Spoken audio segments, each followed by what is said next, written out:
വായിച്ചു കഴിഞ്ഞാൽ നമ്മളൊരു രസകരമായ കഥ വായിക്കുന്നത് പോലെ തന്നെ അത് വായിച്ചു പോകാനായിട്ട് സാധിക്കും. അതിനകത്ത് പ്രശസ്തരും അതിസാധാരണക്കാരും അതിപ്രശസ്തരുമായിട്ടുള്ള വളരെ കുറച്ച് ആളുകളെ കുറിച്ചിട്ടുള്ള കാര്യങ്ങളാണ് അതിൽ എഴുതിയിട്ടുള്ളത്. ഇതില് ഇത്തവണ ഫിലിം അവാർഡ് കിട്ടിയ രണ്ടുപേരുടെ ജീവിതവും കൂടെ ഉണ്ട്. നഞ്ചിയമ്മയുടെയും നമ്മൾക്കെല്ലാം വളരെയധികം സങ്കടം ഉണ്ടാക്കിയിട്ടുള്ള സച്ചിയേട്ടന്റെയും രണ്ടുപേരുമായിട്ട് തിരാറുള്ള ഒരു അടുപ്പത്തെ കുറിച്ചിട്ട് ഇതിൽ എഴുതിയിട്ടുണ്ട്. കഴിഞ്ഞ 3.5 വർഷങ്ങളായി സാംസ്കാരിക രംഗത്ത് നിരവധി സംഭാവനകൾ നൽകി വരികയാണ്. പുസ്തകങ്ങൾ പ്രസിദ്ധീകരിക്കുക എന്നത് മാത്രമല്ല, ആ പുസ്തകങ്ങളെ ആസ്പദമാക്കി ചർച്ചകൾ നടത്തുകയും മറ്റ് സാംസ്കാരിക മണ്ഡലങ്ങളിൽ നിറഞ്ഞു നിൽക്കുകയും ചെയ്യുകയാണ് മൺസൂൺ. തീർച്ചയായും വർത്തമാനകാലത്തെ സാംസ്കാരിക പ്രശ്നങ്ങൾ മനസ്സിലാക്കിക്കൊണ്ടുള്ള തിരിച്ചറിഞ്ഞുകൊണ്ടുള്ള ഒരു ഇടപെടലാണ് മൺസൂൺ നടത്തുന്നത്. ശ്രീ പി.യു. സുരേന്ദ്രന്റെ സമ്പന്നമായ നേതൃത്വം മൺസൂണിന് ഉണ്ട്. അതുകൊണ്ട് തന്നെ നല്ല നല്ല പുസ്തകങ്ങൾ മൺസൂണിന് പ്രസിദ്ധീകരിക്കാൻ കഴിഞ്ഞിട്ടുണ്ട്. ഇനിയും സാംസ്കാരിക മേഖലയിൽ വലിയ ഇടപെടലുകൾ നടത്തേണ്ടതുണ്ട്. നടത്തുവാനുള്ള ആർജവവും കാഴ്ചപ്പാടും മൺസൂണിന് ഉണ്ട് എന്നും എനിക്കറിയാം. അതുകൊണ്ട് തന്നെ കൂടുതൽ ഈ മേഖലയിൽ ഇടപെടണം എന്നുള്ള വിനീതമായ ഒരു അഭ്യർത്ഥനയാണ് എനിക്കുള്ളത്. ഒരുപക്ഷെ അതിന്റെ തുടക്കം എന്ന രീതിയിലാവാം ഇവിടെ മൺസൂണിന്റെ ഒരു ഓഫീസ് ആരംഭിക്കുന്നത്. അത് ആരംഭിച്ച് അതിന്റെ ഉദ്ഘാടനം ചെയ്യുന്ന ആ സമയത്ത് തന്നെ ശ്രീ പി.യു. സുരേന്ദ്രൻ പറഞ്ഞു, ഇത് കേവലം ഒരു ഓഫീസ് മാത്രമല്ല, ഇതൊരു സാംസ്കാരിക കേന്ദ്രമാക്കി വളർത്തുവാനാണ് മൺസൂൺ ആഗ്രഹിക്കുന്നത് എന്ന്. വളരെ വളരെ നല്ലത്. കാരണം ഇന്നത്തെ ഏറ്റവും വലിയ പ്രശ്നം പൊതു ഇടങ്ങൾ നഷ്ടപ്പെടുന്നു എന്നുള്ളതാണ്. നവോത്ഥാനത്തിന് ശേഷം നമ്മുടെ സാംസ്കാരിക മണ്ഡലത്തിലുള്ള മാറ്റങ്ങളുടെ എല്ലാം പ്രധാനപ്പെട്ട കാരണം പൊതു ഇടങ്ങൾ വികസിച്ചു വന്നു എന്നുള്ളതാണ്. ഞങ്ങൾക്ക് വേണ്ടി അല്ലെങ്കിൽ എനിക്ക് വേണ്ടി അല്ലെങ്കിൽ ഒരു തരത്തിലുള്ളവർക്ക് വേണ്ടി മാത്രമുള്ള ഇടങ്ങളിൽ നിന്ന് പൊതു ഇടങ്ങളുടെ വികാസമാണ് സാംസ്കാരിക വളർച്ചയുടെ ഭൂമിക. അങ്ങനെ പൊതു ഇടങ്ങൾ സമൂഹത്തിൽ വികസിച്ചു വരുമ്പോൾ മനസ്സിലെ പൊതു ഇടങ്ങളും വികസിക്കും. മനസ്സിലെ പൊതു ഇടങ്ങൾ നഷ്ടപ്പെട്ട് അവിടെ ശൂന്യത ഉണ്ടാകുമ്പോഴാണ് പ്രതിലോമ ചിന്തകൾ ആ ശൂന്യതയിലേക്ക് കടന്നു വരുന്നത്. അങ്ങനെയാണ് സാംസ്കാരിക അധപ്പതനം പലപ്പോഴും ഉണ്ടാകുന്നത്, മൂല്യച്യുതി പലപ്പോഴും ഉണ്ടാകുന്നത്. അതുകൊണ്ട് പൊതു ഇടങ്ങൾ സൃഷ്ടിക്കുക എന്നുള്ളത് വർത്തമാനകാല സാംസ്കാരിക ആവശ്യമാണ്. അങ്ങനെ പൊതു ഇടങ്ങൾ സൃഷ്ടിച്ചുകൊണ്ട് മനസ്സിൽ പൊതു ഇടങ്ങൾ വികസിപ്പിക്കുവാൻ വേണ്ടിയിട്ടാണ് മൺസൂൺ ഇന്ന് ആരംഭിച്ച ഈ ഓഫീസിനെ ഒരു സാംസ്കാരിക കേന്ദ്രമാക്കി മാറ്റാൻ ആഗ്രഹിക്കുന്നത് എന്ന് ഞാൻ കരുതുന്നു. വളരെ വളരെ ശ്ലാഘനീയമായ ഒരു ഉദ്യമം ആണ്. തീർച്ചയായും അത്തരം മാറ്റങ്ങളിലൂടെ മാത്രമേ വളർന്നു വരുന്ന വർഗീയതയെയും മറ്റും നമുക്ക് ചെറുക്കാൻ കഴിയുള്ളൂ. ഈ സമൂഹ മനസ്സാക്ഷിയുടെ വളർച്ച, മതനിരപേക്ഷമായ വളർച്ച, പൊതുവിട സൃഷ്ടിയുടെ വളർച്ചയായിട്ട് മാറുന്ന ഘട്ടത്തിൽ ഇന്ന് നാം കാണുന്ന മനുഷ്യവിരുദ്ധമായ പലതും നഷ്ടപ്പെട്ടു പോകും. ഇന്നത്തെ എനിക്ക് തോന്നിയ ഒരു വലിയ ഒരു പ്രശ്നം, സാങ്കേതിക വിദ്യ വളർന്നു വരുന്നു, അനുനിമിഷം വളർന്നു വരുന്നു, അറിവ് അനുനിമിഷം വളർന്നുകൊണ്ടിരിക്കുന്നു, ശാസ്ത്രജ്ഞാനം അനുനിമിഷം വളർന്നുകൊണ്ടിരിക്കുന്നു. ഇതെല്ലാം വളരെ പോസിറ്റീവായിട്ടുള്ള ഘടകങ്ങളാണ്. അങ്ങനെ തന്നെയാണ് വേണ്ടത്. പക്ഷേ തെറ്റോ ശരിയോ എന്ന് എനിക്കറിയില്ല, മാനവികത അതിന് വിരുദ്ധമായ ദിശയിലാണ് വളരുന്നത്. അറിവും സാങ്കേതിക വിദ്യയും എല്ലാം വളരുമ്പോൾ മാനവികത താഴേക്ക് പോയിക്കൊണ്ടിരിക്കുകയാണ്. ഇന്നത്തെ സാംസ്കാരിക പ്രശ്നങ്ങൾ ഏറ്റവും ഗുരുതരമായ ഒന്നാണ് അത് എന്ന് ഞാൻ കരുതുന്നു. വാസ്തവത്തിൽ അറിവും മറ്റെല്ലാം വളർന്നുകൊണ്ടിരിക്കുമ്പോൾ മാനവികത വളരുകയാണ് ചെയ്യേണ്ടത് അതേ ദിശയിൽ. പക്ഷെ നേരെ എതിർ ദിശയിൽ അത് പോയിക്കൊണ്ടിരിക്കുകയാണ്. അത് മാത്രമല്ല, നമ്മുടെ പ്രകൃതിയെ സംബന്ധിച്ച് പാരിസ്ഥിതികമായ പ്രശ്നങ്ങൾ എന്ന് നമ്മളതിനെ പറയും പൊതുവെ, അതും ഈ വളർച്ചയ്ക്ക് നേരെ എതിർ ദിശയിൽ പോയിക്കൊണ്ടിരിക്കുകയാണ്. അപ്പൊ വളർച്ച എന്ന് പറയുന്നത് എന്താണ്? സാങ്കേതിക വിദ്യയുടെ വളർച്ചയുണ്ട്, അറിവിന്റെ വളർച്ചയുണ്ട്, അങ്ങനെയുള്ള വളർച്ചയുണ്ട്. പക്ഷെ മാനവികതയും പാരിസ്ഥിതിക ബോധവും സാമൂഹിക ബോധവും നേരെ എതിർ ദിശയിൽ പോയിക്കൊണ്ടിരിക്കുകയാണ്. ഞാൻ കെമിസ്ട്രി ഭാഷയിൽ ഞങ്ങളത് പറയും ഇൻവേഴ്സ്ലി പ്രൊപ്പോർഷണൽ എന്ന്. ഒന്ന് വളരുമ്പോൾ മറ്റൊന്ന് താഴേക്ക് പോവുക, എതിർ ദിശയിലേക്ക് പോവുക. വർത്തമാനകാല പ്രശ്നങ്ങളിലൊന്ന് അതാണ് എന്ന് ഞാൻ കരുതുന്നു. കാരണം വളരുന്ന അറിവിനെയും വളരുന്ന സാങ്കേതിക വിദ്യയെയും അങ്ങനെ വളർന്നുകൊണ്ടിരിക്കുന്ന എല്ലാത്തിനെയും മാനവികതയെ വളർത്തുവാൻ എങ്ങനെ ഉപയോഗിക്കണം എന്ന ധാരണ ഇല്ലാതെ പോവുകയാണ്. അത് ഉപയോഗിക്കാൻ പറ്റുന്ന സാംസ്കാരിക മണ്ഡലത്തിലൂടെ മാത്രമാണ്, ഒന്നുമല്ല. അതുകൊണ്ട് സാംസ്കാരിക ഇടപെടലിന് കൃത്യമായൊരു ദിശാബോധം തന്നെ ഉണ്ടാകണം. ഉത്തരാധുനികത പോലും മനുഷ്യ മനസ്സിനെ തകർക്കുവാൻ ശ്രമിച്ചതാണ് എന്നും ചരിത്രം നമ്മളെ പഠിപ്പിക്കും. അരാഷ്ട്രീയ ബോധം മനസ്സിൽ കൊണ്ടുവന്ന് മനസ്സിനെ ശിഥിലമാക്കി ദിശാബോധമുള്ള ചിന്തയെ ഇല്ലാതാക്കിക്കൊണ്ട് മാനവികതയെ തളർത്തുവാൻ അങ്ങനെ ഒരു ഇടപെടൽ ഉണ്ടായി. അപ്പൊ അതുകൊണ്ട് സാംസ്കാരിക രംഗത്തുള്ള ഇടപെടൽ എന്തെങ്കിലും ഇടപെടുക എന്നതിനപ്പുറം ദിശാബോധത്തോടു കൂടി ഇടപെടുക എന്ന ഒരു ആശയം വികസിപ്പിച്ചു കൊണ്ടുവരേണ്ടതുണ്ട്. തന്നെ അത് വളർന്നു വരുമെന്ന് ഞാൻ കരുതുന്നില്ല. അതിനൊരു കാറ്റലിസ്റ്റ്, അതിനൊരു രാസത്വരകം ഉണ്ടാകും. ഇത്തരത്തിലുള്ള പ്രസ്ഥാനങ്ങൾക്ക് അത് കഴിയും. അങ്ങനെ നോക്കുമ്പോൾ വർത്തമാനകാല ദുരന്തങ്ങളിൽ ഒന്ന്, സാംസ്കാരിക ദുരന്തങ്ങളിൽ ഒന്ന്, ഏറ്റവും പ്രധാനപ്പെട്ട കാര്യം ഇന്ന് മാനവികതയും കമ്പോളവും തമ്മിൽ വലിയ സംഘർഷത്തിലാണ്. ഇന്നത്തെ പ്രശ്നം എന്താ എന്ന് ചോദിച്ചാൽ, ഒറ്റ പ്രശ്നം എന്താ എന്ന് ഉത്തരം പറയാൻ പറഞ്ഞാൽ ഞാൻ പറയുക അതാണ്. സാംസ്കാരിക പ്രശ്നം എന്താണ്? അതിന്റെ കേന്ദ്രബിന്ദു മാനവികതയും കമ്പോളവും തമ്മിലുള്ള സംഘർഷമാണ്. വർഷങ്ങൾക്ക് മുമ്പ്, നവോത്ഥാനത്തിന് മുമ്പ് മാനവികതയും അതുപോലെ തന്നെ ജാതി കേന്ദ്രീകൃത വ്യവസ്ഥയും തമ്മിലുള്ള സംഘർഷമായിരുന്നു. അതിൽ നിന്ന് മാനവികത ഉയർത്തിക്കൊണ്ടുവന്നതിനെയാണ് നവോത്ഥാനം എന്ന് പറയുന്നത്. അങ്ങനെ മാനവികതയുടെ ഉയർച്ച, അത് നമ്മുടെ നവോത്ഥാനം മാത്രമല്ല, അഖിലേന്ത്യാ തലത്തിലുള്ള നവോത്ഥാനം, യൂറോപ്യൻ നവോത്ഥാനം എല്ലാം ആഴത്തിൽ പഠിച്ചാൽ മനസ്സിലാകും മാനവികതയെ കൈപിടിച്ച് ഉയർത്തിക്കൊണ്ടുവന്നതാണ് എന്ന്. അങ്ങനെ അത്തരത്തിലുള്ള സംഘർഷത്തിൽ നിന്ന് മാനവികത ഉയർത്തിക്കൊണ്ടുവന്നിട്ടാണ് സമൂഹം വളർന്നത്. ഇന്ന് അത് കമ്പോളത്തിന്റെ പിടിയിൽ ഏർപ്പെട്ടിരിക്കുകയാണ്. എല്ലാം കമ്പോളമായിട്ട് മാറുമ്പോൾ അറിവ് പോലും കമ്മോഡിറ്റിയായി, ചരക്കായി മാറിക്കൊണ്ടിരിക്കുകയാണ്.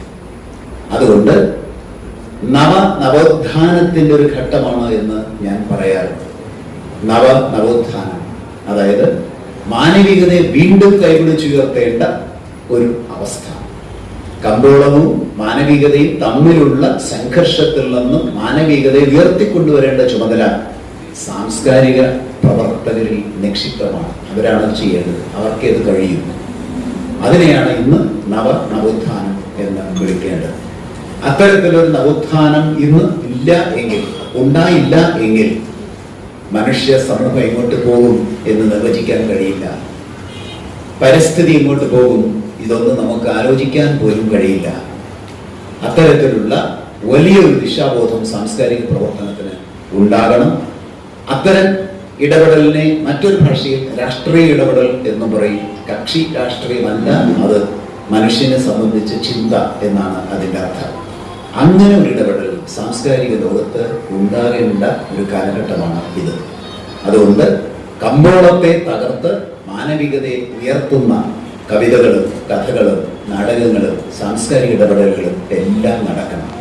സമഗ്രമായിട്ടുള്ള അതൊരു ഇടപെടലിലൂടെ മാനവികതയുടെ വികാസം സമൂഹം പ്രതീക്ഷിക്കുകയാണ്, ആഗ്രഹിക്കുകയാണ്, കാത്തിരിക്കുകയാണ്. ആ കാത്തിരിപ്പിന് മറുപടി പറയാൻ പറ്റാവുന്ന രീതിയിൽ മൻസൂർ ശ്രമിക്കുന്നു എന്നുള്ളതാണ് ഇതിൽ ഏറ്റവും അധികം സന്തോഷം. നമ്മളെ കൂടിയിരിക്കേണ്ട സന്തോഷം. എല്ലാവർക്കും ഒരിക്കൽ കൂടി ആശംസ നേർന്നുകൊണ്ട് ഈ ചടങ്ങ് ഉദ്ഘാടനം അറിയിക്കുന്നു. സാഹിത്യകാരന്മാരെ ഏറ്റവും സ്വാധീനിച്ച കൃതി എന്ന് പറയുന്നത് പാവങ്ങളാണ്. ചില കൃതികളൊക്കെ ഈ അടുത്ത കാലത്തൊക്കെ സ്വാധീനിച്ചിട്ടുണ്ടെങ്കിൽ ഏറ്റവും അധികം സ്വാധീനിച്ചൊരു 40-50 കാലഘട്ടങ്ങളിലെ സാഹിത്യകാരന്മാരെ, പ്രഗത്ഭരായ സാഹിത്യകാരന്മാരെ ഒക്കെ അവരുടെയൊക്കെ കൃതികളൊക്കെ നോക്കിയാൽ ഇതിനെ നേരിട്ടുള്ള ചിലപ്പോൾ നേരിട്ടല്ലാത്തതായ മരത്തിന്റെ ചുവട്ടില് കുറച്ച് ആളുകൾ ഇരിക്കുന്നു എന്ന് പറഞ്ഞാല് ഓരോ മരത്തിനെയാണ്. ചിലർ പ്ലാവിനെ കാണാം, ചിലർ അരയാലിനെ കാണാം, ചിലർ തെങ്ങിനെ കാണാം. അങ്ങനെ വ്യത്യസ്തമായ 1000 മരങ്ങൾ അവിടെ ഉണ്ടാകും. എത്രയായിരിക്കുന്നു അത്രയും 1000 ആളുകൾ. ആരാധനായ പ്രിയനന്ദൻ സാറാണ്. നമുക്കറിയാം, പ്രിയനന്ദൻ സാർ മലയാള കലയുടെ പേര് ദേശീയ തലത്തിലെത്തിച്ച വ്യക്തി. തൃശ്ശൂരിന്റെ പേര് ദേശീയ തലത്തിലെത്തിച്ച പുലിജന്മം, നെയ്ത്തുകാരൻ എന്നീ സിനിമകൾക്ക് ദേശീയ അവാർഡുകൾ ലഭിച്ചിട്ടുണ്ട്. പ്രിയപ്പെട്ട സംവിധായകനാണ് ഇന്ന് നമ്മുടെ ദിരാറിന്റെ പുസ്തകം പ്രകാശനം ചെയ്യുന്നത്. പുസ്തകം ഏറ്റുവാങ്ങുന്നത് പ്രശസ്ത നിരൂപകനായ, സാഹിത്യ നിരൂപകനായ, 40ഓളം ഗ്രന്ഥങ്ങൾ രചിച്ച് നിരവധി പുരസ്കാരങ്ങൾക്ക് അർഹനായ സാഹിത്യ നിരൂപകൻ, സാംസ്കാരിക വിമർശകൻ, ജീവചരിത്രകാരൻ, പ്രഭാഷകൻ, പ്രസാധകൻ എന്നീ നിലയിൽ പ്രശസ്തനായ സുരേന്ദ്രൻ മാഷാണ്. മാഷയെയും പ്രിയനന്ദൻ സാറിനെയും PH ദിരാറിന്റെ പുസ്തകം പ്രകാശനം ചെയ്യുന്നതിന് വേണ്ടി സ്നേഹത്തോടെ, ആദരവോടെ ക്ഷണിക്കുന്നു.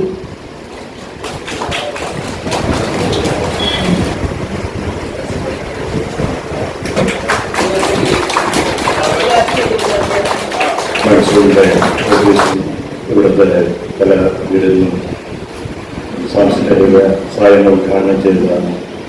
രവീന്ദ്രൻ മാഷ്,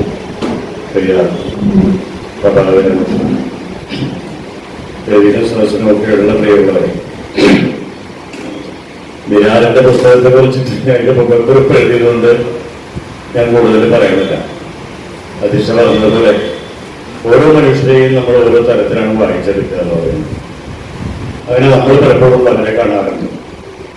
നമ്മൾ കാണുന്നതിനപ്പുറമായിട്ട് ഒരാളെ എങ്ങനെ കണ്ടെത്തുന്നു, അത് എങ്ങനെ മറ്റൊരു തരത്തിൽ നമ്മൾ അനുഭവ തലത്തിലേക്ക് മാറ്റി നമ്മൾ എത്തിക്കുന്നു എന്നുള്ളതാണ് ഈ പുസ്തകത്തിന്റെ ഏറ്റവും വലിയ സവിശേഷത. വിരാർ അങ്ങനെയാണ്. വിരാറിന് ആദ്യം പറയുന്ന കാലത്ത് വിരാറ് ലേഖനങ്ങളാണ്. നമ്മുടെ കാലത്തൊക്കെ വിരാറിന്റെ ലേഖനങ്ങളാണ്. ഒരു പക്ഷേ നമ്മൾ ആ കാലത്ത് നോക്കുന്നത് വായനയുടെ അത്ര ഒരു എന്താ പറയുക ഉയരത്തിലും നിർത്താത്തൊരു കാലമാണ്. പക്ഷെ അത് പിന്നീട് അത് ചരിത്രപരമായ അടയാളങ്ങളായി തീർന്നു എന്നുള്ളതാണ്. അതൊക്കെ നമ്മൾ വീണ്ടും വിസ്മയിപ്പിക്കുന്ന, അന്വേഷിക്കാൻ പ്രേരിതമാകുന്ന വലിയ കാര്യങ്ങളായി മാറി എന്നുള്ളതാണ്. അപ്പൊ എഴുത്ത് ഒരു നിലയ്ക്ക് അങ്ങനെയാണ്. ആ കാലത്തെ മാത്രം കൊണ്ട് നമ്മള് നടക്കുന്ന ഒന്നായിരിക്കില്ല. പിന്നീട് അതിന്റെ അനേകം തലങ്ങളെ ഓരോ കാലത്തുനിന്നും മറ്റൊരു തരത്തിൽ വായിച്ചെടുക്കാൻ പോലെ നമുക്ക് സാധ്യമാണെന്നതാണ്. അതുകൊണ്ട് നല്ല എഴുത്ത് ചീത്ത എഴുത്ത് എന്നൊന്നും ഒരു കാലത്തും നമ്മൾ അങ്ങനെ വായിച്ച് തള്ളിക്കളയേണ്ട കാര്യവുമില്ല. അങ്ങനെ ഒരു മോശം എഴുത്തൊന്നുമില്ല. ഒരുപക്ഷെ അങ്ങനെ കാണുന്ന അല്ലെങ്കിൽ ആ കാലത്ത് നമ്മൾക്ക് വളരെ ലളിതമാണ് എന്ന് തോന്നുന്ന കാര്യങ്ങളൊക്കെ അത്ര സങ്കീർണമല്ലാത്ത കാര്യങ്ങളായിട്ട് മാറിപ്പോയിട്ടുണ്ടാവും. പലപ്പോഴും പലതരത്തിലാണ് വായന നമ്മളെ കൊണ്ടെത്തിക്കാറുള്ളത്. പിന്നെ മാഷ് പറഞ്ഞതുപോലെ ചില കാലങ്ങളിൽ നമ്മൾ വായിച്ചില്ലായിരുന്നെങ്കിലും അത് മറ്റൊരു തരത്തിൽ എത്തുമായിരുന്നില്ലാണ്. അതൊരു ഇടം, ഒരു സ്പേസ് ഉണ്ടാവുക എന്നാണ്. ഇതൊരു പദ്ധതിയിട്ടാണ്, മൺസൂൺ ഒരു പദ്ധതിയിട്ടാണ്. അത് നമ്മളെ പലപ്പോഴും മുന്നിലേക്ക് എത്തിക്കാൻ കഴിയാത്ത ആളുകളുടെ ഒരു ആത്മപ്രകാശനത്തിന്റെ തലം തന്നെയാണ്. അത് അങ്ങനെയുള്ള ഒരുപാട് എഴുത്തുകാരുണ്ടാവും. അതൊക്കെ വായിക്കപ്പെട്ട് കഴിഞ്ഞാൽ പിന്നെ നമ്മൾ എഴുതിയത് എന്തും അത് മാഷ് പറഞ്ഞ പോലെ ഒരു കമ്പോളത്തിന്റെ യുക്തിയാണ്. കമ്പോളം അങ്ങനെ തന്നെയാണ്, ആ അർത്ഥത്തിൽ തന്നെയാണ് നമ്മൾ കൊണ്ടെടുക്കുള്ളതാണ്. നമ്മൾക്കൊരു പേരുണ്ടാവുന്നവരെ നമ്മൾ അപ്രസക്തമാവും. നമ്മൾ ആ പേരുണ്ടായി കഴിഞ്ഞാൽ നമ്മൾ പ്രസക്തമാവുകയും ചെയ്യും. അതൊരു കമ്പോളത്തിന്റെ യുക്തിയാണ്. ഏതൊരു നിലയ്ക്കും വരുന്ന എന്തിന്റെയും യുക്തി അത് തന്നെയാണ്. പക്ഷെ അതിനിടയിലുണ്ടാക്കുന്ന ചില പ്രവർത്തനങ്ങളാണ് ഈ സമാന്തരമായ വഴികൾ തന്നെയാണ് മറ്റുള്ളവരെ മാറ്റി തീർത്തിട്ടുള്ളത്. അത്തരം വഴികൾ തന്നെയാണ് പൊതു വഴികൾ വെട്ടിയിട്ടുള്ളത് വിളിച്ചുകൊണ്ടായിട്ടുള്ളത്. അതുകൊണ്ട് ഇടമുണ്ടാവുക, വായനയ്ക്കൊരു ഇടമുണ്ടാവുക എന്ന് പറയുന്നത് വളരെ ഭംഗിയായിട്ടുള്ളൊരു കാര്യമാണ്.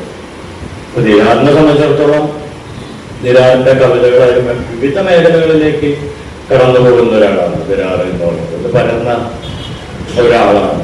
ഏതൊരു കാര്യത്തിൽ അത്രയും അവബോധത്തോടെ, അത്രയും സൂക്ഷ്മതയോടെ, അത്രത്തോളം അതിനുവേണ്ടി പരിശ്രമിച്ചുകൊണ്ടിരിക്കുന്ന ഒരു ആളാണ്. ഒരു പ്രൂഫൊക്കെ തിരുത്താൻ വേണ്ടിയിട്ടാണെങ്കിൽ പോലെ ഒരു പുസ്തകത്തിന് വേണ്ടിയിട്ട് ദിവസങ്ങളോളം ഒറ്റയ്ക്കിരിക്കുക എന്ന് പറഞ്ഞാൽ എന്നെ അത്ഭുതപ്പെടുത്തിയിട്ടുണ്ട്. എനിക്ക് ഒരു മണിക്കൂറിന് മേലെ ഒറ്റയ്ക്കിരിക്കാൻ പറ്റില്ല. അത്രയധികം ആ പുസ്തകത്തിന് വേണ്ടി ധ്യാനിച്ച്, അതിനുവേണ്ടി ചേർന്ന്, അതിനുവേണ്ടി ഇരുന്ന്, അതിനുവേണ്ടി തിരുത്തി ഒക്കെ ഇരിക്കുന്ന ഒരാളാണ് ദിനാർ എന്ന് പറയുന്നത്. അപ്പൊ ദിനാറിന്റെ ഓരോ പുസ്തകങ്ങളും ഓരോ തലത്തിലാണ്. അത് കുട്ടിക്കാലത്തൊക്കെ വായന തുടങ്ങിയ അടിസ്ഥാനത്തിൽ നിന്ന് അതൊരു പ്രകാശനം ചെയ്യാനുള്ളൊരു ഭാഗ്യം കിട്ടാന്ന് പറഞ്ഞാൽ അതൊരു വലിയൊരു കാര്യമായിട്ടാണ് ഞാൻ കണക്കാക്കുന്നത്. അതുപോലെ തന്നെ ഒരു സായനത്തിൽ വളരെ വ്യത്യസ്തമായ തരത്തിൽ കവിതയെ കണ്ടെടുക്കുന്ന ഒരുപാട് ആളുകളുടെ കവിത ഉണ്ട്. അതും വലിയൊരു കാര്യമാണ്. നമ്മുടെ അക്ഷരങ്ങളെ ഏതൊക്കെ അർത്ഥത്തിലാണ് മാറ്റി വായിച്ചെടുക്കുക എന്നുള്ളതാണ്. ഒരാൾ വായിക്കുന്ന പോലെ ആയിരിക്കില്ല, വേറൊരാൾ എഴുതിയ പോലെ ആയിരിക്കില്ല. ഞാൻ ചിലപ്പോൾ കവിത ചെല്ലാതെ മറ്റൊരാൾ എഴുതിയ ഒരു ശീലേ ആയിരിക്കില്ല. എനിക്ക് കണ്ടെടുക്കുന്നു, ഞാൻ വായിച്ചെടുക്കുന്നു മറ്റൊരു തരത്തിലാണ്. അത് മാഷ് പറഞ്ഞത് ശരിയാണ്. ഒരു മോഹൻലാലിന്റെ ഭീമനായി കഴിഞ്ഞാൽ ആ ഭീമൻ മാത്രമേ ഉണ്ടാവുള്ളൂ, മോഹൻലാൽ മാത്രമേ ഉണ്ടാവുള്ളൂ, ഭീമൻ ഉണ്ടാവില്ല എന്നതാണ്. അതുകൊണ്ട് നമ്മൾക്ക് സർഗാത്മകത പുസ്തകയിലായിരുന്നെങ്കിൽ ഒരു പെട്ടെന്ന് ഞാനൊന്നും ഉണ്ടാവും വരുന്നില്ല. വായന ഉണ്ടായിരിക്കും വലിയ വായിക്കാൻ പറ്റിയതാണ് ഏറ്റവും വലിയ വഴിയെന്ന് തോന്നുന്നു. കാരണം അതൊരു സാധാരണ രീതിയിൽ സ്കൂളിലൊന്നും പോകാൻ പറ്റാതായിട്ട് നമുക്ക് ഏറ്റവും വലിയ കൂട്ട് എഴുത്തുകാരായിരുന്നു. അപ്പൊ അങ്ങനെ പതുക്കെയാണ് നമ്മുടെ ആളുകളിലേക്ക് മാറി മാറി മാറി എത്തുന്നത്. പിന്നെ മനുഷ്യരായിട്ടുള്ള സംഘം, അവരായിട്ടുള്ള കൂട്ടായ്മകൾ, അവരായിട്ടുള്ള ഇരുത്തം, ഇതൊക്കെ തന്നെയാണ്. അപ്പൊ നമ്മള് വൈലോപ്പിള്ളിയും സുഹൃതോമാരിയും ഒക്കെ വായിക്കുന്നതിന്റെ അപ്പുറത്തുനിന്ന് നമുക്ക് ക്ഷമയുണ്ടെന്നും രക്തമുണ്ടെന്നും ശല്യമുണ്ടെന്നും ഒക്കെ ബോധ്യപ്പെടുന്നത് ഈ മനുഷ്യരായിട്ടുള്ള കൂടിച്ചേരലാണ്. ഒരുപാട് തരത്തിലുള്ള അവരുടെ ആത്മപ്രകാശനങ്ങളാണ്. പലപ്പോഴും കവിയരങ്ങളായാലും സംവാദങ്ങളായാലും പുസ്തക ചർച്ചകളായാലും വളരെ ചെറിയ ആൾക്കൂട്ടങ്ങൾ നടത്തുന്ന പുസ്തക ചർച്ചകളുണ്ട്. വളരെ കാര്യങ്ങളാണ്. ഇവിടെ 15 പേര് 13 പേരൊക്കെയാണ് ഒരുപക്ഷെ എഴുത്തിന്റെ ഭാഷയിൽ ഒക്കെ ഒന്നിച്ചിരിക്കാറുണ്ട്. അവരാണ് അതിനെ കുറിച്ചൊക്കെ പറയുന്നത്. അവരാണ് അതിന്റെ നമ്മൾ വായിച്ചു പോകുന്ന അക്ഷരങ്ങളുടെ ഇടയിലുള്ള സ്വത്ത് ബോധത്തൊക്കെ കൃത്യമായിട്ട് പുറത്തേക്ക് കൊണ്ടുവരുന്നത്. രാഷ്ട്രീയ നിലപാടുകൾ പുറത്തേക്ക് കൊണ്ടുവന്നത് അങ്ങനെയൊക്കെയാണ്. അപ്പൊ അതുകൊണ്ട് നമ്മൾ അങ്ങനെ മനസ്സിലാക്കാൻ പറ്റും. ഒരു കഥാകാരനെ നമ്മൾ മനസ്സിലാക്കാൻ പറ്റും. ഇയാൾ ഏത് നിലയ്ക്കുള്ള നിലപാടുള്ള കഥാകൃത്താണോ, അതല്ലെങ്കിൽ അങ്ങനത്തെ അല്ലാത്ത ഒരാളാണ് എന്നൊക്കെ പറയുന്ന ശാസ്ത്രങ്ങളെ നമ്മൾ വളരെ അർത്ഥത്തിൽ നമുക്ക് ബോധ്യപ്പെടുത്താൻ നമുക്ക് കഴിയാറുണ്ടെന്നാണ്. അതിൽ വളരെ ചെറിയ പേരിലുണ്ടാവാറുള്ളൂ. അങ്ങനെയൊക്കെയാണ് നമ്മുടെ തിരുത്തൊക്കെ വായിക്കപ്പെടുന്നത്. അപ്പോൾ അതൊരു നിലപാടിന്റെ കാര്യമൊക്കെ മനസ്സിലാവണം. എന്തുകൊണ്ടാണ് ബാബറി മസ്താണ് തകർത്ത് എന്ന് പറയുന്നത്, നല്ല തർക്കമന്ദിരമാണ് തകർത്ത് എന്നൊരു വളരെ വ്യത്യസ്തമായ നിലപാടെടുക്കാൻ കഴിയാവുന്ന, അല്ലെങ്കിൽ തന്നെ ജോലി പോകുന്ന പത്രാധിപരാവുന്ന മാറുന്ന തരത്തിലൊരു തിരുത്ത് പോലത്തെ കഥയുണ്ടാവുമ്പോൾ അതെങ്ങനെയാണ് വളരെ രാഷ്ട്രീയമായ വലിയ ചരിത്ര പ്രാധാന്യമുള്ള തരത്തിലേക്ക് മാറുന്നത് എന്ന് നമ്മൾ ബോധ്യപ്പെടുത്തുന്നത്. വളരെ അടുത്ത കാലത്ത് തന്നെ സാഹിത്യകാരൻ പ്രസംഗത്തിൽ രവീന്ദ്ര മാഷ് പറയുന്നുണ്ട്, ഒരു കവി എങ്ങനെയാണ് ചങ്ങമ്പുഴ എങ്ങനെയാണ് വാഴക്കുല എഴുതിയത്. ആ കാലത്ത് നമുക്ക് മുമ്പിലുണ്ടായിരുന്ന ഒരു ജന്മി ഉണ്ടായിരുന്നു. ആ ജന്മിത്വത്തിനപ്പുറത്തുനിന്ന് ശബ്ദിക്കാൻ പറ്റാവുന്ന ഒരു വാക്കാവാനും അടയാളമാവാനും ചരിത്രം തന്നെ മാറ്റിമറിക്കാവുന്ന തരത്തിൽ മനുഷ്യരെ പ്രേരിതമാക്കാനും എഴുത്തിന് സാധ്യമാവുന്നു എന്നുള്ളതാണ്. അപ്പൊ ആ കാലത്തെ ജന്മിമാരെയൊക്കെ നമ്മൾ വളരെ മുമ്പിൽ കണ്ടിരുന്നു. ഇന്നത്തെ കാലത്ത് ജന്മിമാരെ നമുക്ക് മുന്നിൽ കാണാനില്ല എന്നുള്ള മാത്രം വളരെ അദൃശ്യമായ പുതിയ ലോകത്ത് അവർ എങ്ങനെയാണ് ഇടപെടുന്നതെന്ന് മറ്റൊരു തരത്തിൽ നമ്മൾ എത്തേണ്ടതുണ്ട്. അതുകൊണ്ട് തന്നെ നമ്മളുടെ വായനയിൽ, കാരണം ചരിത്രത്തെയും കാരണങ്ങളൊക്കെ തകിടം മറിക്കുന്ന, ഇരുത്തി മറിക്കുന്ന ഈ പുതിയ കാലത്ത് നമ്മുടെ വായന കൂടെ ഇരിക്കുന്നത്, ഒപ്പം ഇരുന്ന് സംസാരിക്കുന്നത്, നമ്മുടെ പ്രതിരോധത്തിന്റെ ഓരോ വാക്കും അതൊരു വലിയ കവിതയും വലിയ മാറ്റത്തിനും ഇട നൽകുന്ന ഒന്നായി മാറട്ടെ എന്നതാണ്. അതുകൊണ്ട് ദിരാറിന്റെ പുസ്തകം കൂടുതൽ കുന്നുകളിലേക്ക് കയറിപ്പോയിട്ട് കൂടുതൽ മനുഷ്യരെ വളരെ തെളിച്ചമുള്ളവരായി കാണാൻ ഇനിയും ദിരാറിന് സാധിക്കട്ടെ എന്ന് ആശംസിച്ചുകൊണ്ട് നിർത്തുന്നു. അഭിവാദം. ദിരാറിന്റെ പുസ്തകത്തെ കുറിച്ച് സംസാരിക്കുന്നതിന് മുൻപ് ഒരു കാര്യം നിങ്ങളുടെ ശ്രദ്ധയിൽ കൊണ്ടുവരാൻ ഞാൻ ആഗ്രഹിക്കുന്നു. ഇപ്പോൾ നഞ്ചിയമ്മ എന്ന ആദിവാസി പാട്ടുകാരി ദേശീയ പുരസ്കാരത്തിനൊക്കെ മലയാളികൾക്ക് മുഴുവനും അഭിമാനകരമായ ഒരു സംഭവമാണ്. എന്നാൽ നഞ്ചിയമ്മയെ ആ അയ്യപ്പനും കോശിയും എന്ന സിനിമയുടെ സംവിധായകന് പരിചയപ്പെടുത്തി കൊടുത്തതും അതിൽ പാട്ട് പാടാൻ ഒരു അവസരം കൊടുത്തതും അതിന് പിന്നിൽ പ്രവർത്തിച്ചത് ദിരാറാണ്. അത് മാത്രമല്ല, അവർ നഞ്ചിയമ്മയെ സിനിമാ ലോകത്തിലേക്ക് എത്തിച്ചതിന്റെ പുറകിലും നഞ്ചിയമ്മയെ കുറിച്ചുള്ള ഒരു ജീവചരിത്ര ഗ്രന്ഥവും ദിരാർ ഇറക്കിയിട്ടുണ്ട്. ഗ്രേ ബുക്സ് ആണ് അത് പ്രസിദ്ധീകരിച്ചത്.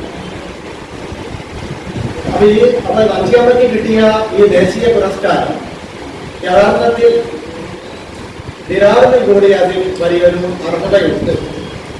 അതുകൊണ്ട് നമ്മളെല്ലാവരും ഒരു കൈയടിച്ച് ദിരാറിനെ അഭിനന്ദിക്കണമെന്ന്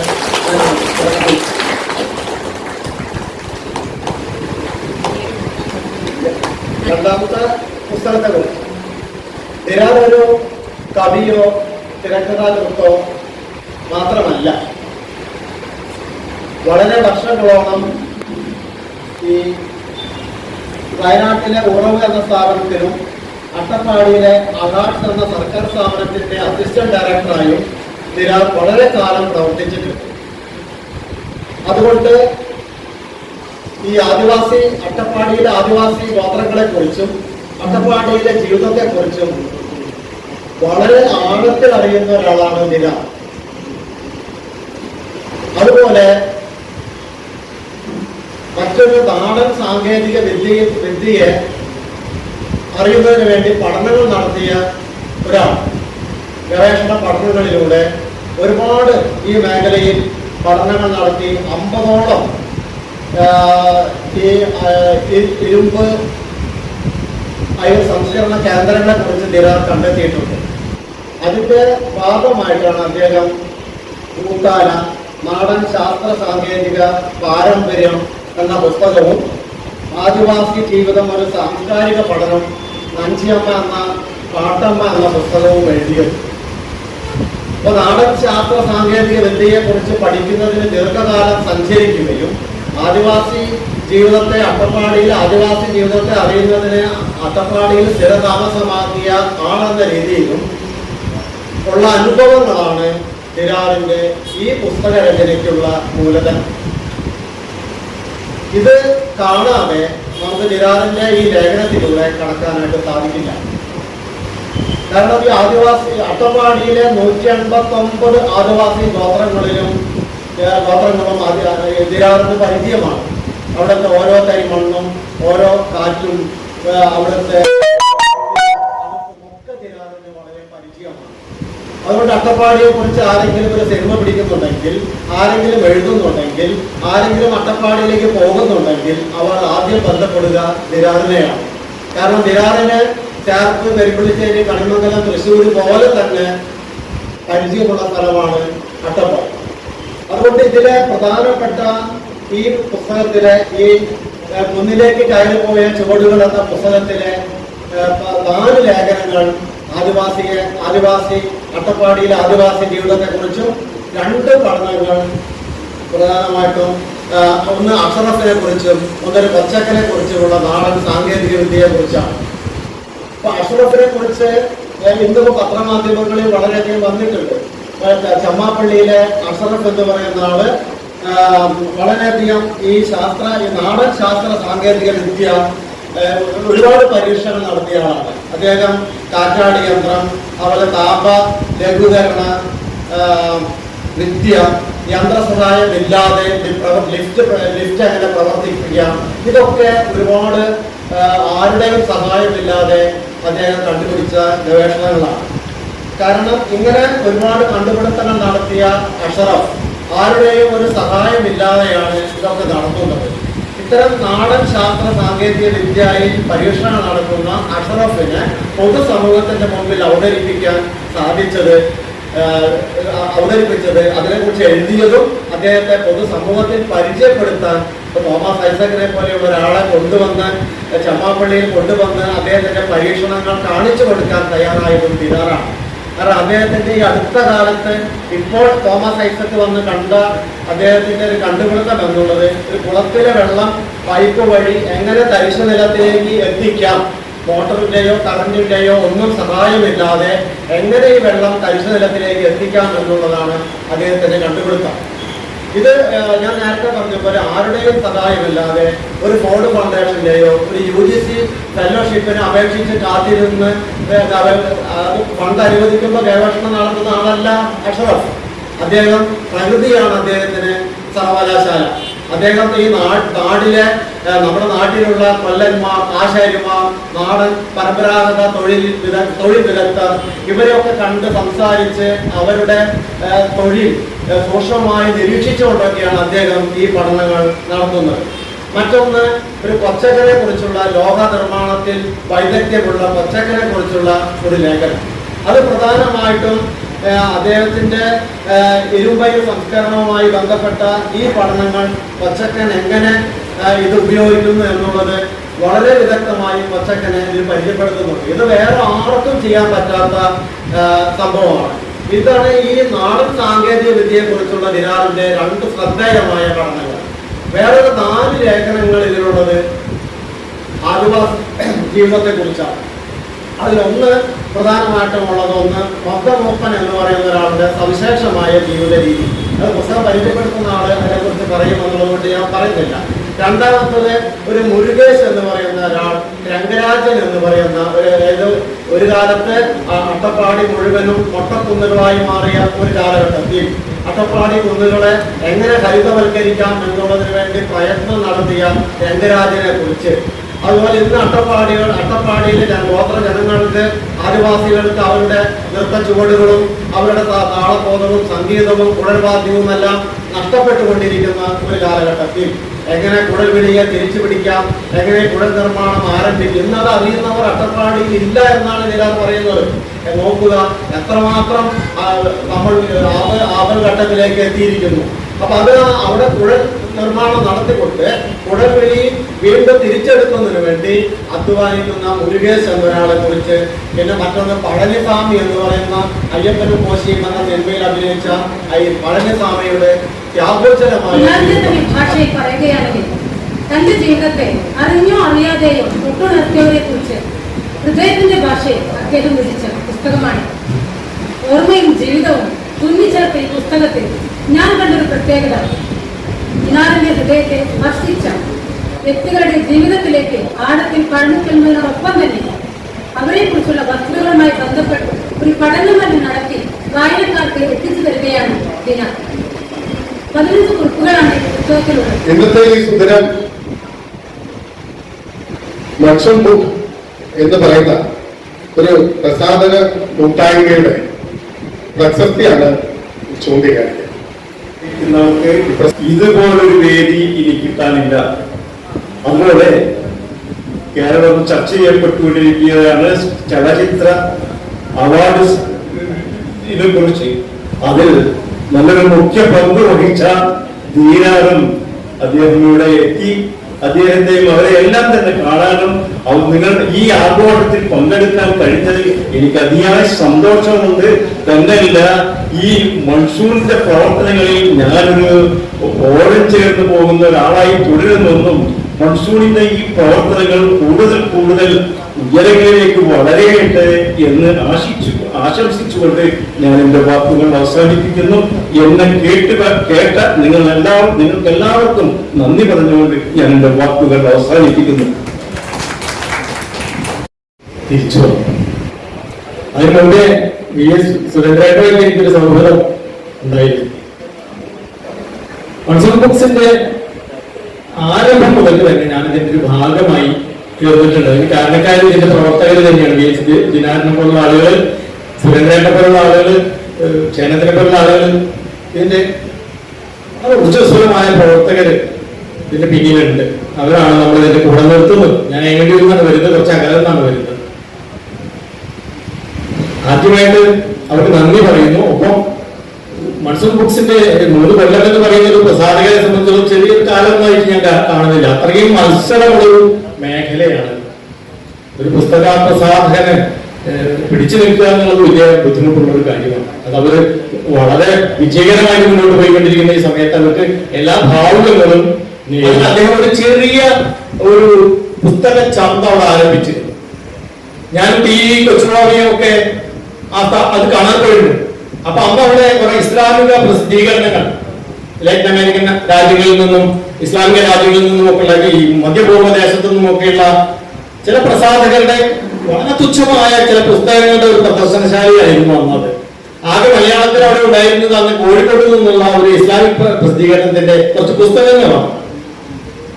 പിന്നീടാണ് മോഹൻകുമാർ എന്ന് പറയുന്ന ഒരു മലയാളിയെ ഷേക്ക് കണ്ടെത്തുന്നതും ഇതൊരു ലോക സംഭവമാക്കി മാറ്റിയെടുക്കുന്നു. ഇന്ന് ഷാർജ ബുക്ക് ഫെയർ എന്ന് പറയുന്നത് ലോകത്തിൽ തന്നെ 3ാമത്തെ പുസ്തകമേളയാണ്.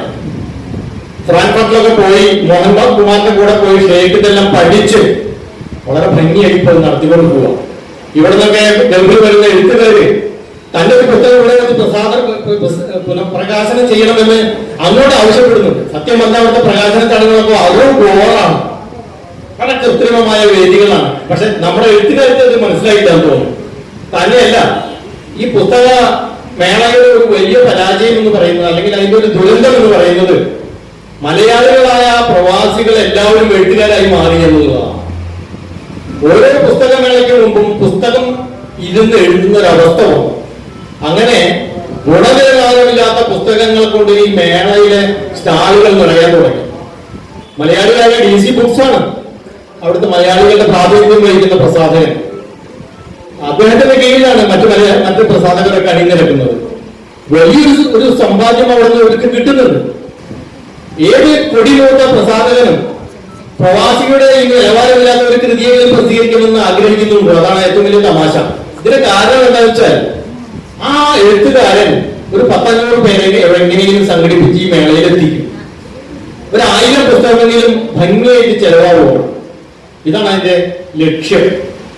അതുകൊണ്ട് ഈ കാലം വളരെ അപകടം പിടിച്ചൊരു കാലമാണ്. ഇവിടെ സുരേന്ദ്രൻ വളരെ ഭംഗിയായി പറഞ്ഞു, ഫാസിസം അതിന്റെ എല്ലാ ചന്ദ്രഹാസവും എടുത്ത് നിൽക്കുന്ന സമയമാണ്. സാംസ്കാരിക രംഗം അവർ കൈയടക്കിയിരിക്കുകയാണ്.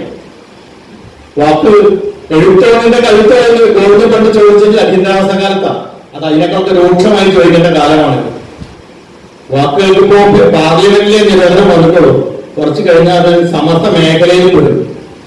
ഇങ്ങനെ എഴുതണം എന്ന് സർക്കുലറുകളൊക്കെ വരാൻ തുടങ്ങുന്ന ഒരു കാലം ആണ് വരാൻ പോകുന്നത്. അങ്ങനത്തെ ഒരു കാലത്ത് ഒരു പ്രസാധക സ്ഥാപനത്തിന് എങ്ങനെയാണ് നിലനിൽക്കാൻ കഴിയുക, എഴുത്തുകാർക്ക് എങ്ങനെയാണ് അവരുടെ സർഗാവിഷ്കാരം നിർവഹിക്കാൻ കഴിയുക എന്നുള്ള കാര്യത്തിൽ വലിയ ഉത്കണ്ഠയുണ്ട്. എന്നാലും കർമ്മനിരതരായ കുറച്ച് ചെറുപ്പക്കാർ, അല്ലെങ്കിൽ ചെറുപ്പക്കാരെന്ന് പറയാൻ പറഞ്ഞുകൂടാ, പ്രവർത്തകർ ഇതിന്റെ പുറകിൽ ഉള്ളത് കൊണ്ട് എല്ലാ വൈതരണികളെയും അവർ അതിജീവിച്ച് മുന്നോട്ട് പോകുമെന്ന് തന്നെയാണ് എന്റെ വിശ്വാസം. ഒരുപക്ഷെ ഭാവിയിൽ ഞാനും ഇതിന്റെ ഒരു പുസ്തകം പ്രസിദ്ധീകരിച്ചതിന്റെ ഭാഗമായേക്കാം. നന്ദി, നമസ്കാരം.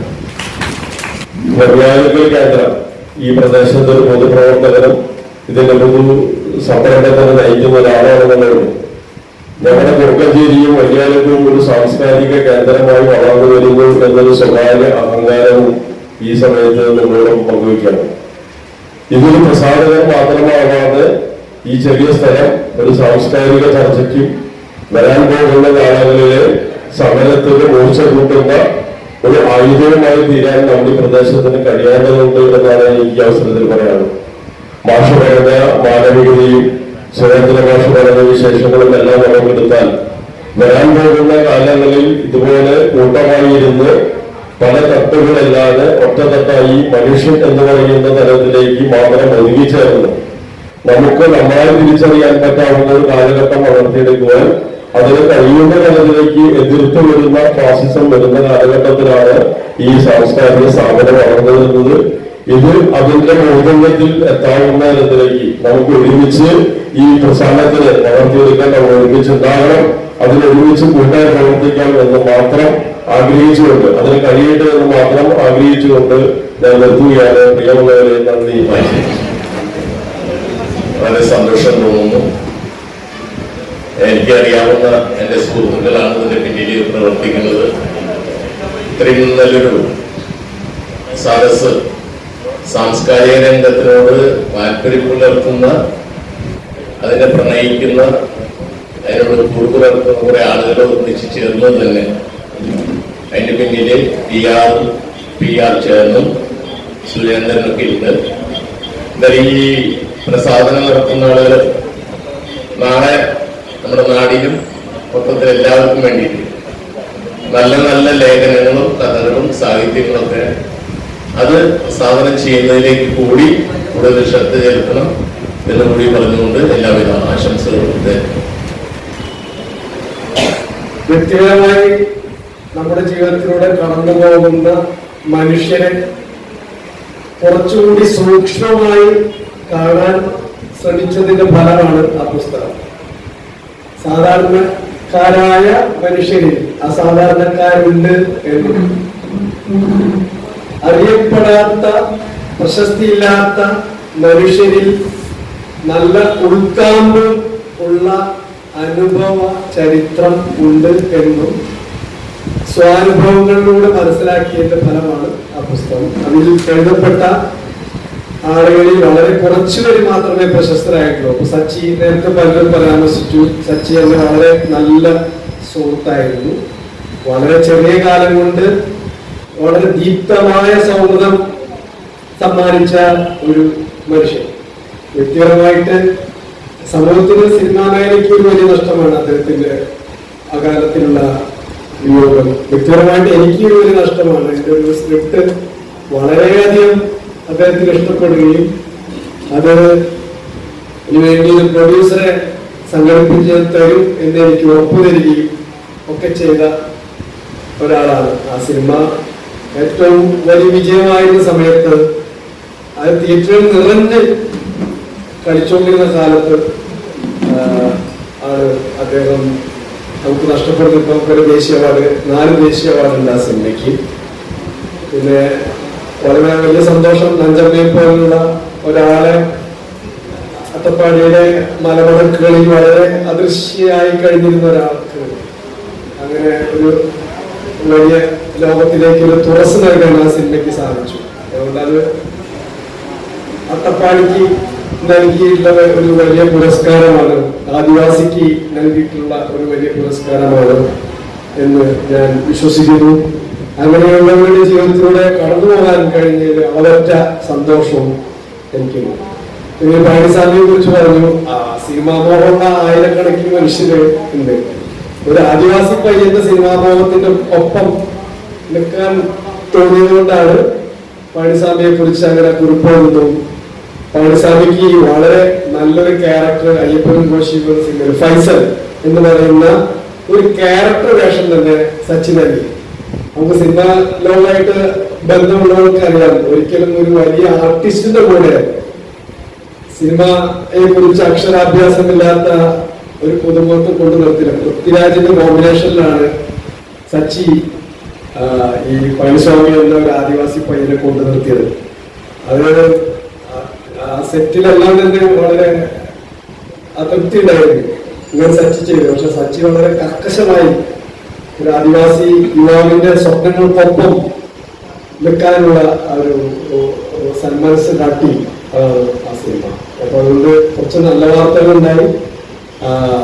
അതോടൊപ്പം സച്ചിയുടെ അഭാവം നമുക്ക് വിഷമിക്കുകയും ചെയ്യുന്നുണ്ട്. അങ്ങനെ സച്ചിയെ പോലെ നോവിയേറ്റിനെ പോലെ നേരിട്ട അനുഭവമുള്ള കുറച്ച് പേരെ വെച്ചാൽ ബാക്കി വായനക്കാർക്ക് പരിചയമില്ലാത്ത, വായനക്കാർ കേട്ടിട്ടില്ലാത്ത വളരെ അദൃശ്യരായ മനുഷ്യരുടെ ജീവിതത്തിലൂടെ കടന്നു പോകാൻ നടത്തിയുള്ള ഒരു ശ്രമമാണ് ഈ പുസ്തകം. അത് കൂടുതൽ വായിക്കപ്പെടണം എന്നാണ് ഏതൊരു എഴുത്തുകാരൻ്റെ ആഗ്രഹമാണ്. കൂടുതൽ വായിക്കപ്പെടാൻ ആഗ്രഹിച്ചുകൊണ്ടും ഈ പരിപാടിയിൽ സന്നിഹിതരായ ഇതിലെ പങ്കെടുത്ത എല്ലാ വിശിഷ്ടരായ വ്യക്തികളും, പ്രത്യേകിച്ച് പ്രകാശനാർമ്മ നിർവഹിച്ച എൻ്റെ പ്രിയ സുഹൃത്ത് പ്രേരന്തനും ബാക്കി എല്ലാവർക്കും എൻ്റെ സ്നേഹം നിറഞ്ഞ നന്ദി, നമസ്കാരം. കവിയരങ്ങ് നടത്താൻ പോവുകയാണ്. പറഞ്ഞതിനേക്കാൾ സമയം വൈകി. ആയതുകൊണ്ട് തന്നെ ഞാൻ എൻ്റെ കടമ വളരെ പെട്ടെന്ന് തന്നെ നിർവഹിക്കാൻ. മൺസൂൺ ബുക്സിന്റെ ഓഫീസ് അല്ലെങ്കിൽ ഒരു പുസ്തകശാല തുറന്നു പ്രവർത്തിക്കാൻ സാധിച്ചു എന്നുള്ളത് വലിയൊരു സന്തോഷം നൽകുന്ന ഒരു വിഷയമാണ്. അതിനെ ഉദ്ഘാടനം ചെയ്യുന്നതിന് ഇവിടെ എത്തിച്ചേർന്നത് നമ്മുടെ ഏറ്റവും പ്രിയകരനായ സി രവീന്ദ്രനാഥൻ മാഷാണ്. അദ്ദേഹത്തിന് ഞാൻ മൺസൂൺ ബുക്സിന് വേണ്ടി നന്ദി രേഖപ്പെടുത്തുന്നു. മുഖ്യ അതിഥിയായിട്ട് ഇവിടെ എത്തിയിരിക്കുന്നത് പ്രഭാകരൻ പാഴ്സി സാറാണ്. അദ്ദേഹം ഗവേഷകനും കലാകൃത്തും ബാലാസാഹിത്യകാരനും ജീവിതകാരനുമൊക്കെയാണ്. കേരള സാംസ്കാരിക വകുപ്പിന്റെ തലപ്പത്തിരുന്നിരുന്നു. അദ്ദേഹം ഇവിടെ ഇപ്പോൾ തൃശ്ശൂർ വളരെ സജീവമായ രംഗത്തുള്ള വ്യക്തിയാണ്. വളരെ മുന്നേ തൊട്ട് എന്നോട് ഒരു മടക്കയാത്രയുടെ പ്രകാശന സമയം തൊട്ട് എനിക്കറിയാം. അദ്ദേഹവും ഇവിടെ കൃത്യസമയത്ത് തന്നെ എത്തിച്ചേർന്നു. നമ്മുടെ പരിപാടിയിൽ വളരെയധികം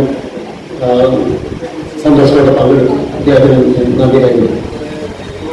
അടുത്തത് പുസ്തകം പ്രകാശനം ചെയ്യാൻ ഇവിടെ എത്തിയത് പ്രിയനന്ദനാണ്. പ്രിയനന്ദനെ നമ്മുടെ കുട്ടിക്കാലത്തൊക്കെ അറിയുന്ന ഒരു വ്യക്തിയാണ്. നാടകമായി ചാനത്തും ഒക്കെ എപ്പോഴും വരാറുള്ള വ്യക്തിയാണ്.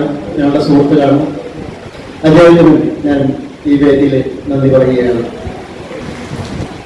ഇനി ഓരോരുത്തർക്കായിട്ട് ഞാൻ നന്ദി പറയുന്നില്ല. അത് പറയാവുന്ന ഒരുപാട് സമയങ്ങളും ഇവരെ കവിയരങ്ങ് വളരെ വൈകും എന്നുള്ളത് ഈ വേദി ലഭ്യമാക്കിയ മറ്റു എല്ലാ വ്യക്തികൾക്കും, പ്രത്യേകിച്ച് കെ രവീന്ദ്രൻ ഇവിടെ എത്തിയെങ്കിലും അദ്ദേഹത്തിന് സംസാരിക്കാൻ സാധിച്ചില്ല. കാരണം മറ്റൊരു പരിപാടി അദ്ദേഹത്തെ കാത്തിരിക്കുന്നുണ്ടായിരുന്നു. പി എ പുരുഷോത്തമൻ അങ്ങനെ തന്നെയായിരുന്നു. അതുകൊണ്ട് അവർ രണ്ടുപേരും വളരെ വേഗത്തിൽ പോയി. എങ്കിലും അവരുടെ സാന്നിധ്യം ഇവിടെ അവർ അറിയിക്കുകയുണ്ടായി. അവർക്ക് ഞാൻ നന്ദി രേഖപ്പെടുത്തുന്നു.